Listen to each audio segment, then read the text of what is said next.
My dad let my stepmom erase me from our family the second she moved in and stayed silent while she did it. So, at 17, I went looking for the one person they couldn't take from me. My mother died when I was 9. The cancer took her quickly, in a way the adults around me kept calling a mercy. Dad and I lived alone for 2 years after that, and during those 2 years I was the most important person in his world. He brushed my hair before school. He read with me at night. My mom's photos stayed on the mantle, her recipes in a tin by the stove, her wedding ring on his hand. When I was 11, he met Diane at a work event. They were married by the time I was 12. Diane was efficient and warm and had 2 sons from a previous marriage, Owen and Jack, who moved in with their mother. The photos on the mantle got swapped for a new wedding picture. Her recipe tin went into a drawer. His finger no longer wore her ring. Dad never told me when those things changed. They just changed. The first vacation I was not invited on was the summer I was 14. Diane was at the dining table with a calculator and a stack of brochures. "Money is tight this year, honey," she said when I asked. The trip was a week in Florida for her, Dad, Owen, and Jack. Dad nodded along and said it would be a chance for me to spend time with my friends, and that we would do something together when they got back. We did not. The second was a ski trip the next winter. Diane explained while she was wrapping presents that rentals for an extra person would not be fair to ask Dad to stretch the budget. Dad agreed from across the room. The third was a cruise. The fourth was a road trip down the coast. Each one had a clean number attached and a promise that we would do something just the two of us when the chance came. The chance never came. By the time I was 16, I had stopped asking. Vacation photos appeared on the fridge with me missing from every frame, and Diane would point one out and say how cute Owen looked, and Dad would agree, and the conversation moved on. When I was 17,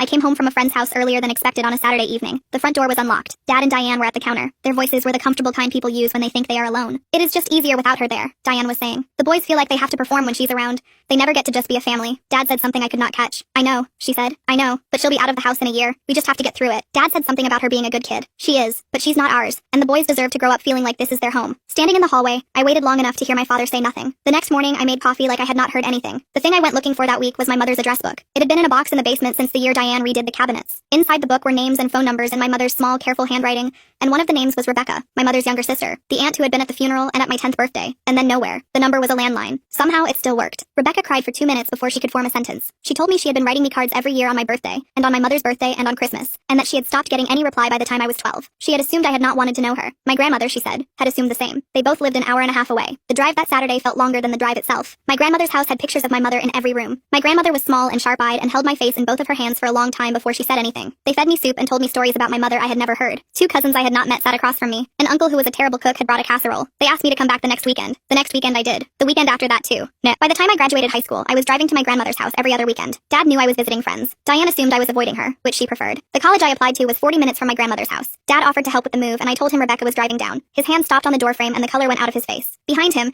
Diane set the itinerary down on the hall table without a sound. He said very quietly, "How long have you been talking to her?" He asked it again, louder, his voice cracking. "How long have you been talking to Rebecca?" It wasn't anger. It was fear. "Over a year," I said. "Every other weekend." His jaw tightened. Diane stepped into the hallway behind him, her arms folded, and said very carefully, like she was choosing each word from a list, "What did Rebecca tell you about us?" I looked at her. "Rebecca didn't tell me anything about you. She didn't have to." Diane's mouth opened and then closed, and for a second she looked like someone who had rehearsed for a different conversation and didn't have lines for this one.